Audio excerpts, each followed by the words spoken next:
Hey everyone, so in this video I'm going to go over lesson 4, which is operations of polynomials. The first page is basically just a vocab overview. Some of these terms you'll know from Algebra 1, some of them you won't, but most of them you will. So the first talks about a numerical symbol, which is just a number. You can see that right here. Variable symbol is a symbol that is a placeholder for a number from a specified set of numbers. So usually we use x, y, or z. Those are our most common variables, but you can see any variable representative of a number. And basically a variable is just a letter. An algebraic expression is either a numerical symbol or a variable, or the result of placing previously generated algebraic expressions into blanks of one of 4 operations. So this would be an example of it. Numerical expression is a value that would become a number. A monomial is something that has one term. Mono means one. So 3x would be a monomial. I think there's another one as an example. X cubed would be a monomial right here. Next term is binomial. Binomial is when an expression has 2 terms. So this would be the one term and another term. So this combines the 2 terms together. Polynomial. So monomial means 1, binomial means 2. Remember, bi means 2, like bicycle, two wheels on a bicycle. Polynomial means many. Poly means many. I think it's Latin or Greek. So a polynomial expression is a monomial or the sum of more than one monomial. So it's a combination of single terms. Equivalent polynomial expressions are expressions that are equal. A polynomial identity, when you multiply it out, gives you a value or another way to write the expression. So x plus 3 all squared will give you this. We'll talk about how to make this happen in this lesson. The coefficient is the number in front of the letters. So if this was your expression 3x squared, the coefficient would be the 3 in front of it. Terms of a polynomial are the separate terms of a line of an expression. So for example, x squared plus 3x plus 2.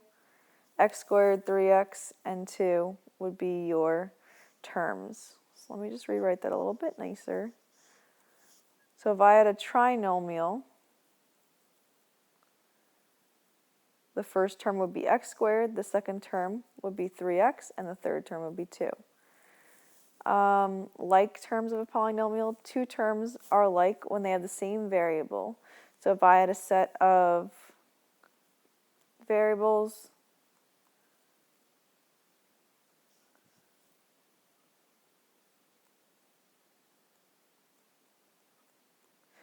these guys here would be like terms because the x squareds would be the same because they both have the same exponent.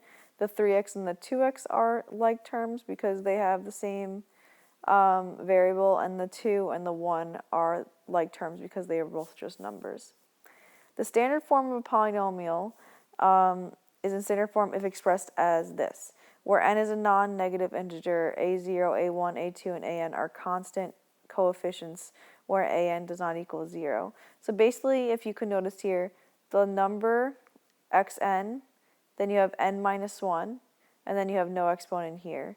So what's happening is this is decreasing by 1. So basically, standard form means that the highest exponent needs to go first. You can see that here in my example. See how I put x squared first? That would be standard form. So you always want to write your expressions in standard form with the highest exponent first. A polynomial expression x that is in standard form is also just called a polynomial or x in x or a polynomial. The degree of a polynomial is the highest degree. So for this example here, this degree is 1 right here, but the highest degree is 2. So the degree of this would be 2. AXN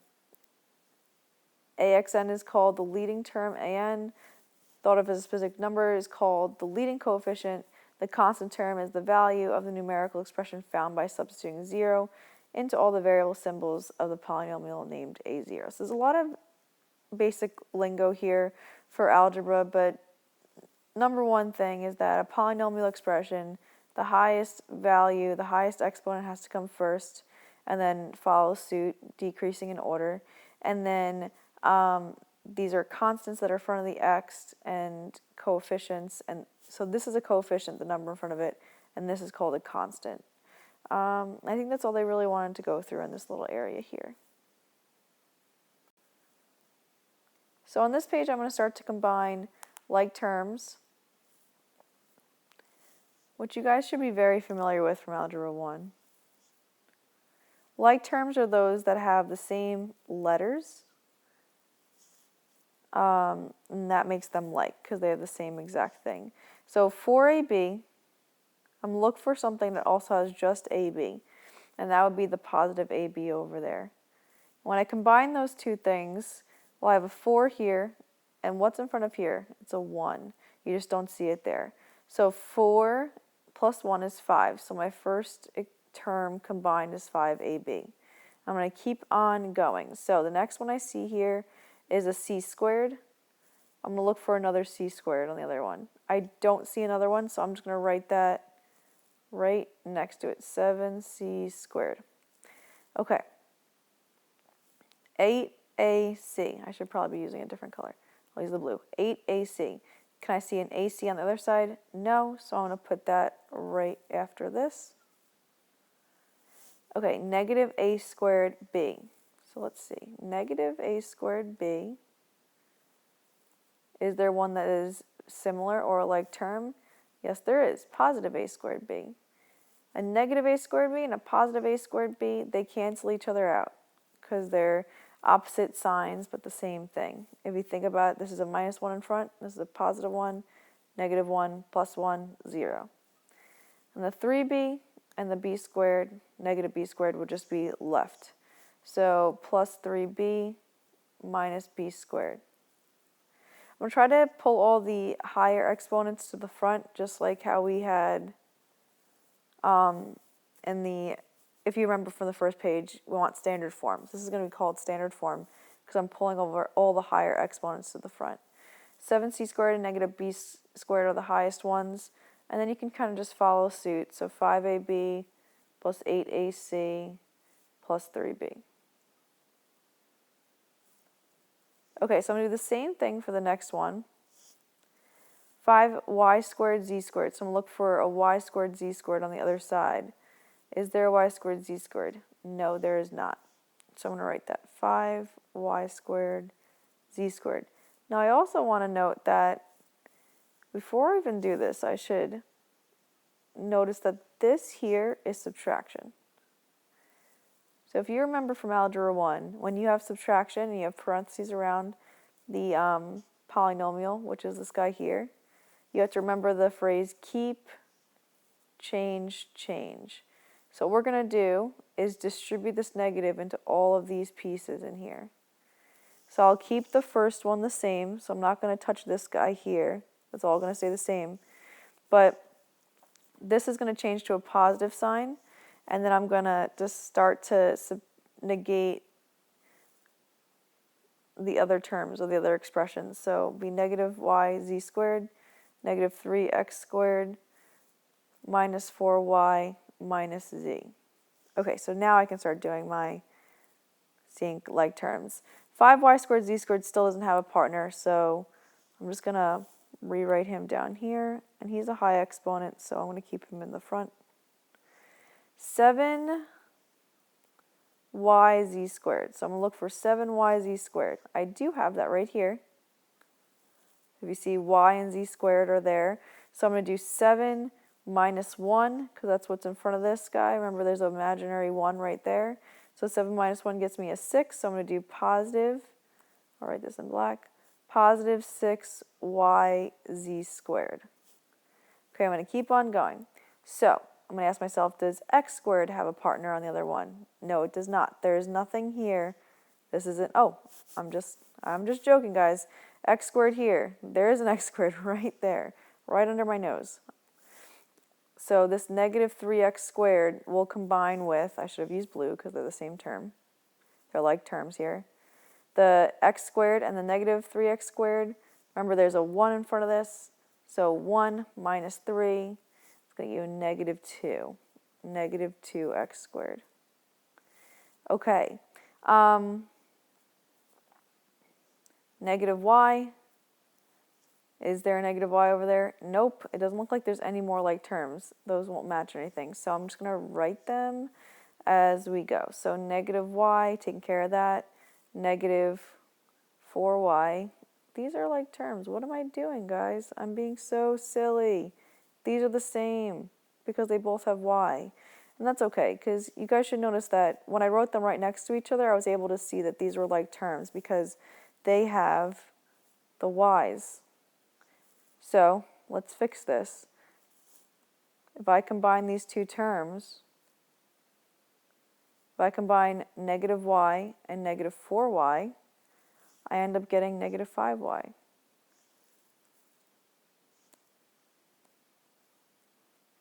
And that's your answer. I'm going to bring this negative z a little bit closer if I can get this eraser to work. Or not. I guess that z just wants to stay over there. That's okay.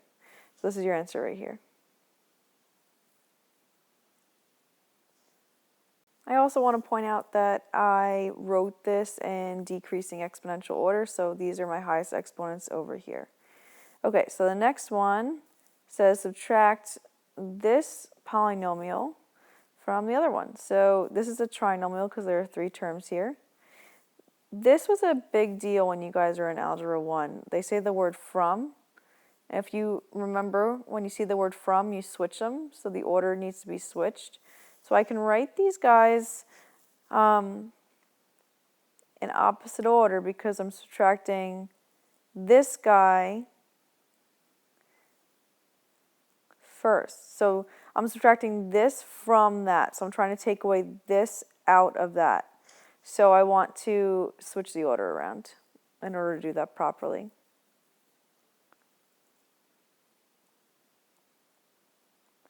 Okay, so what I'm going to do is I'm going to make sure, just like in the last problem, that because this is subtraction, I need to remember to keep, change, change. So I'm going to keep the first one the way it is. There's nothing I need to change. But this is going to distribute the negative in, making it addition. And then this also becomes addition because the negative times the negative is a positive, plus 5y squared, and then plus 8. And I'll combine my like terms here. So 2x squared, is there an x squared over here? There is. It's 4x squared. So I can write that as 6x squared. 3y squared, does that have a partner? It does. 5y squared, so that'll get you an 8y squared. Okay, and then we are left with the 8 plus the 8, because these guys are like terms, 8 and 8. So 8 plus 8 gets you that positive 16. And there you go. The next example is our first word problem of the year. So we're talking about the profit function, P of x for a company, is the cost function, C of x subtracted from the revenue function. The profit function for Acme Corp is P of x equals all that stuff, and the revenue function is R of x equals all that stuff. Find the cost function in simplest form. The first thing that you need to realize is that they give you an equation here in words. They say, well, first off, we're trying to find the cost function. What is the cost function? It says the profit function, P of x, for a company is the cost function subtracted from the revenue function. So this right here is an equation. It says the profit function, so we know that P of x is equal to the cost function subtracted from the revenue function. Key word here, from. So we're going to switch the order because I'm taking this away from that. So R of x minus C of x. Okay, now let's plug in what we know. They tell us the profit function is negative 0.5 x squared plus 250 x minus 300. Okay, so notice that I put that on the left side because it's underneath the P. Equals, now R of x, I'm going to underline this in red so you guys know what I'm talking about. R of x is here, And I'm going to put that right here in this place because it's r of x minus c of x. So negative 0.3x squared plus 150x.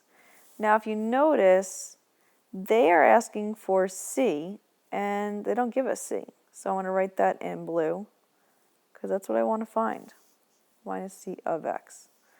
Okay? So what I'm going to do is I'm going to try to get c of x alone. I'm going to rewrite this one more time because it looks a little sloppy. So I got negative 0.5x squared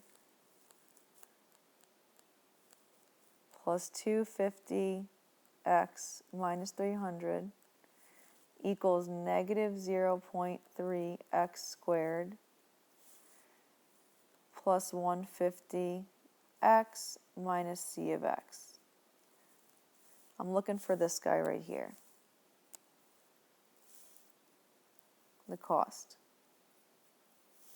Okay, so what I'm going to do is I'm going to do some basic get this guy alone.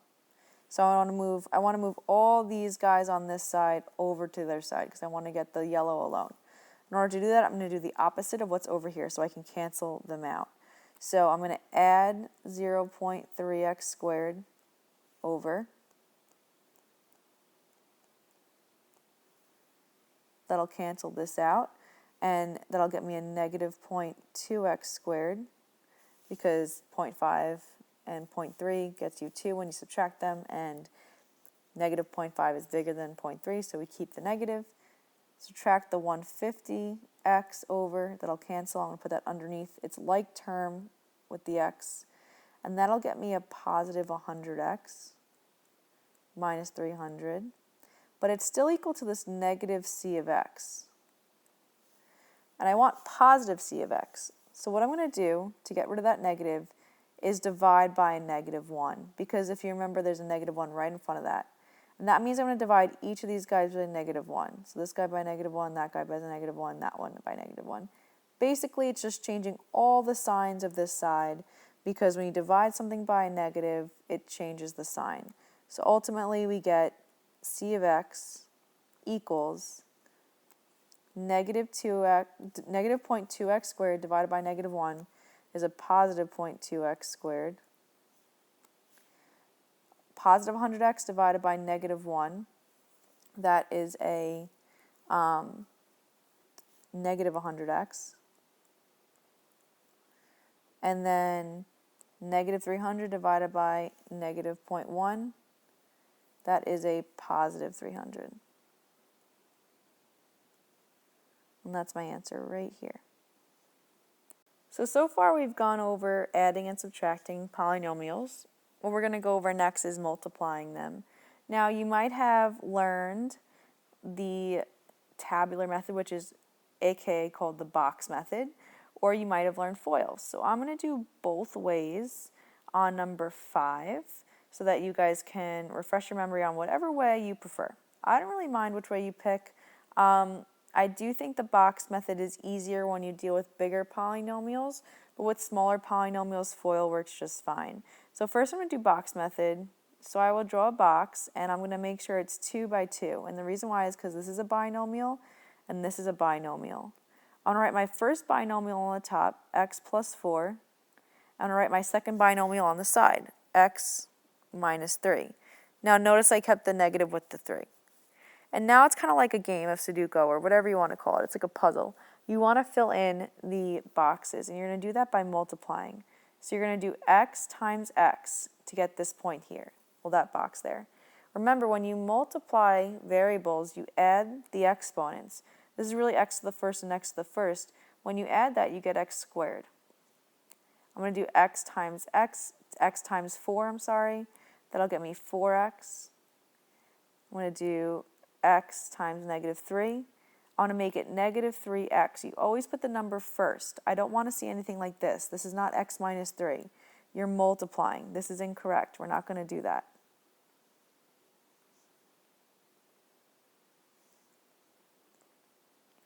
Okay.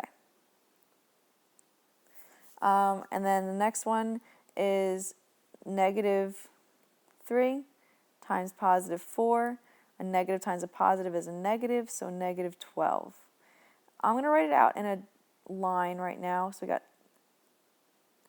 this going on right now. We got x squared plus 4x minus 3x minus 12.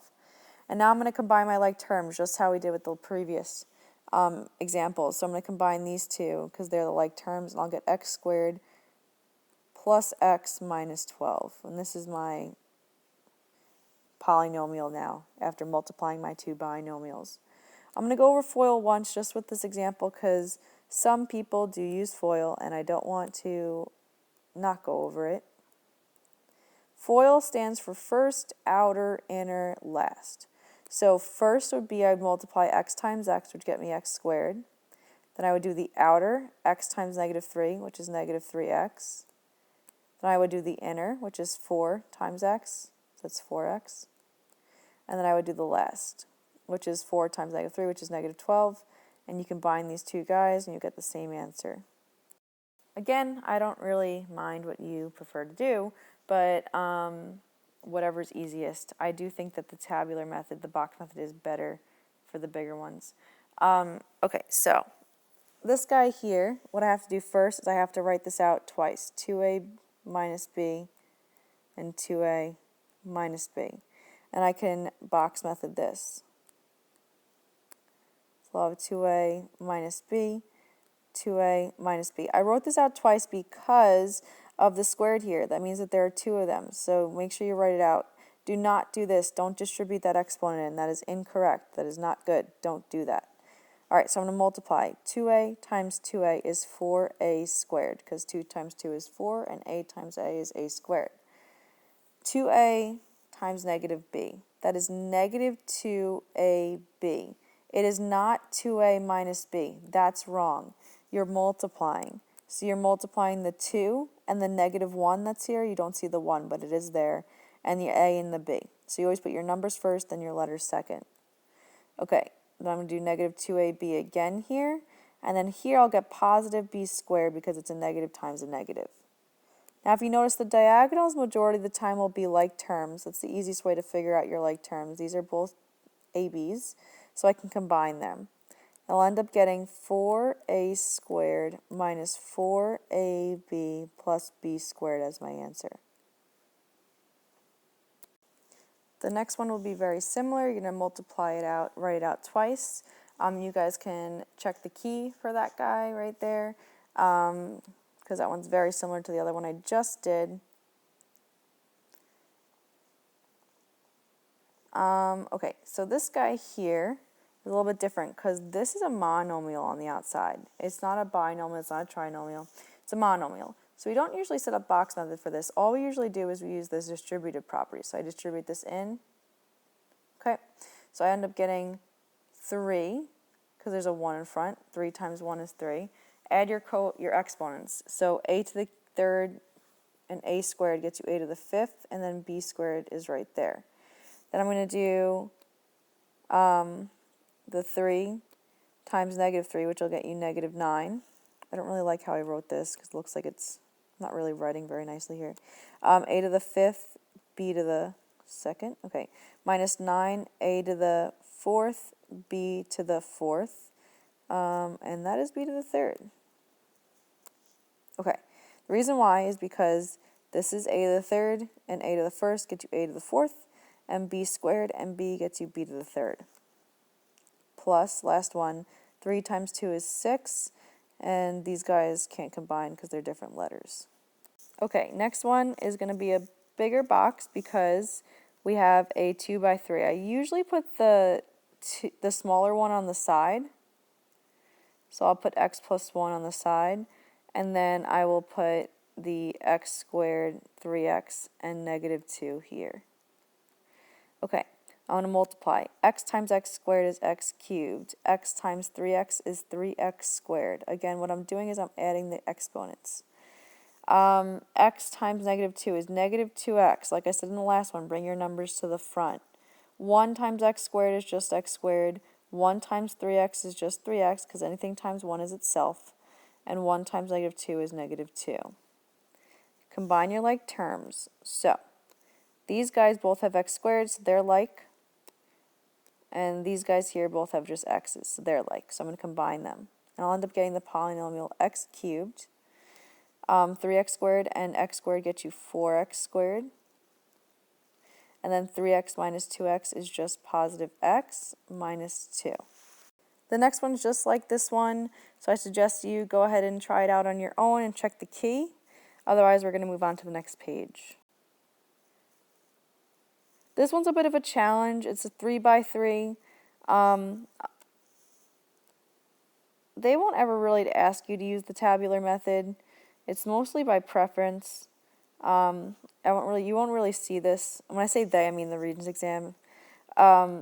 So what you do is you set up your tabular method. This is when I was saying before, I suggest using the box method for bigger multiplication of polynomials, and this would be that case. So x squared times x squared is x to the 4th. X squared times 3x is 3x cubed. X squared times 1 is just x squared. Negative 5x and x squared, that's a negative 5x cubed. Negative 5x and 3x is negative 15x squared. Negative 5x and 1 is negative 5x. Remember, I'm multiplying these. So I'm doing 2 times x squared. I'm doing 2 times 3x. And I'm doing 2 times 1. And now I'm going to combine my like terms. These are cubes, they combine. These are squares, they combine. These are just x's, they combine. So my x to the 4th stays to the front because it's the same. There's no one combining with him. These guys combine to a negative 2x cubed. This combines to a, well, that'll get me negative 13. And then a 1 will get me negative 12x squared. 6x minus 5x is just x, and then plus 2. Okay, so our next problem is another word problem. It says Best Buy models the number of iPads in thousands that they sold from 2008 to 2014 as n of x, and they give you this polynomial, negative 0.1x cubed plus x squared minus 3x plus 4. The average price per item is this, 0.2x, where x represents the years since 2008. Write a polynomial r of x that can be used to model the total revenue for this company. So first we're going to write a formula. When you deal with revenue, it's always the cost times the amount of item you're selling. So right now they have the number of iPads is the, what letter is this? This is n of x, and the price per item is p of x. So if I want to know the total revenue, I would take the amount I sold and multiply it by the price I'm selling it by.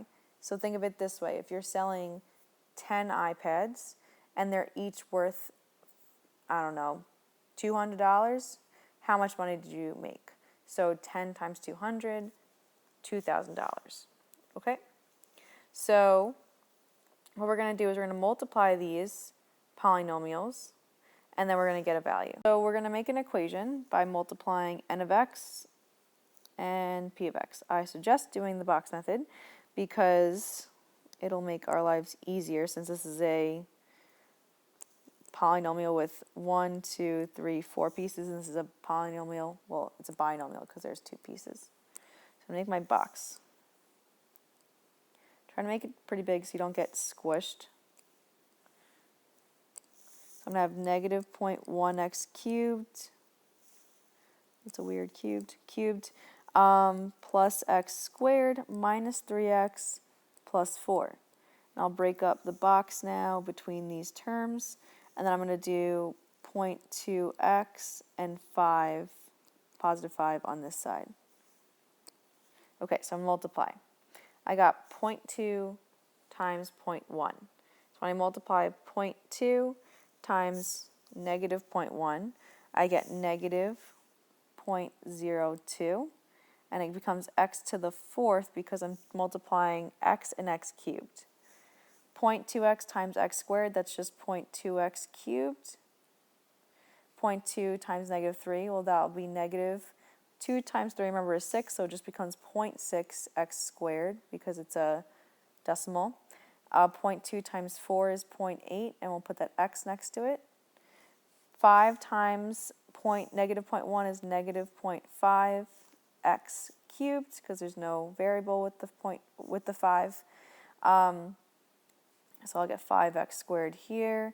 I'll get negative 15x there. and 20 here because I'm multiplying. And now I'm going to make my polynomial. Remember, we're titling this r of x. They want you to give it a name. So r of x is going to equal whatever we combine. So r of x will equal the negative 0.02x to the fourth is going to stay the same because there's no like term, there's no other x to the fourths, but there is an x cubed in both of these. So negative 0.5 plus positive 0.2, that'll get you a negative 0.3x cubed. Okay, then we have negative 0.6x squared and a positive 5x squared. So basically 5 minus 0.6, that gives you a positive, positive 4.4x squared.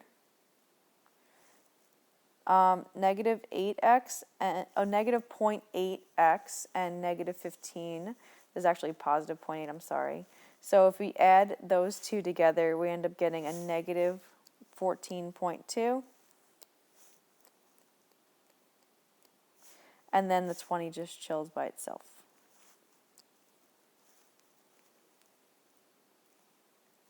Okay, next one says prove that this polynomial is an identity. If you remember from the first page, we talk about identities. This is an example of an identity. This, when you multiply it out, equals that. And to prove this, we're going to actually show all the work that we know how to multiply three binomials together and ultimately result in this. So you can't multiply all three at the same time. You have to do it in pieces. So you have to multiply these guys first. So first I'm going to multiply these binomials together. I'll get x squared, xy, xy, y squared when you multiply that. These guys are the same, so I'll get x squared plus there are two xy's I just combined and y squared. So I took care of this, I took care of that. Now I got to multiply by the x plus y, and I'll do one more box method to do that. I usually put the smaller one on the side, like I said before. It's just easier visually for me. And then I'll put the x squared minus 2xy plus y squared. I believe it's a positive 2xy. That's why I just paused. Okay, so I'll split this up and I'll multiply. So we are going to end up getting x times x squared is x cubed. X times 2xy, that is 2x squared y, because there's two x's that we just multiplied. And then xy squared. X squared times y is x squared y. Y times 2xy is 2xy squared, because I have the two y's that are happening here. And then y times y squared is y cubed. The x cubed and the y cubed can't combine, so they just chill on the end by themselves. But we do have these guys that can combine. So we're going to add those together, and we'll end up getting x squared, 3x squared y. And then when I add the second line here, this guy and this guy, I will get 3 as well, because 2 plus 1 gets you 3xy squared. Plus that guy. So does this check out with this? Let's see. This is there, that's there. 3xy squared, yep, that's right here. 3x squared y is right here, and the x cubed and the x cubed is there, so we just proved it. Proofs in algebra are not like proofs in geometry. Proofs in geometry are very wordy, whereas proofs in algebra are showing the algebraic proof. Okay, so this is a multiple choice question. It's very similar to one we just did. If you notice that they says, Mr. Farrison gave his class 3 mathematical rules shown below to either prove or disprove. Which rules can be proven for all real numbers? Well, we just did one of these. I believe, see x plus y cubed, that's exactly this one. They're saying that Mr. Farrison saying that this is true or untrue. We know this is not true because we got this long piece from it. So we're not going to pick any choices with 2 because we just did the work for that one. So this is not true and this is not true. So now we're down to choices 1 and 4. Well, it obviously has to be this works because 1 is in both choices. So I would just work out part 3 and see if that gives me a value that matches, like left and right have to match. So I would have to do the box method on this side, so because there's 2 of them, because of this squared right here. So the left side would give me a to the 4th, a squared, b squared, a squared, b squared, b to the 4th. So this left side ends up giving me a to the 4th plus 2a squared, b squared, plus b to the 4th. And now I'm going to work out the right side. So I got to multiply this out. If you notice, it's just like the one we just did, just with subtraction, but I'll go for it so you guys can see it all. Making my box.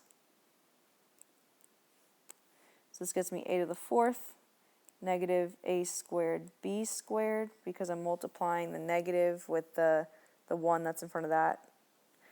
Okay. Negative a squared b squared, and then positive b to the 4th. So this will combine. So I'll get a to the 4th minus 2a squared b squared plus b to the 4th. Because when I combine this, I get this because there's 2 negative 1s in front of there.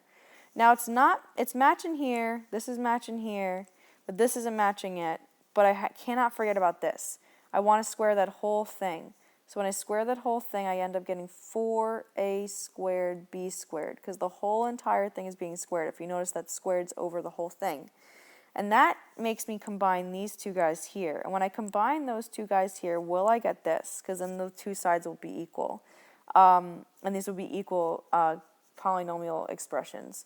So if I do negative 2a squared and positive 4a squared, well, that combined to the same thing on the left side. And it does, because negative 2 and positive 4 get you a positive 2. So we just proved another algebraic proof. So the answer would be choice 4.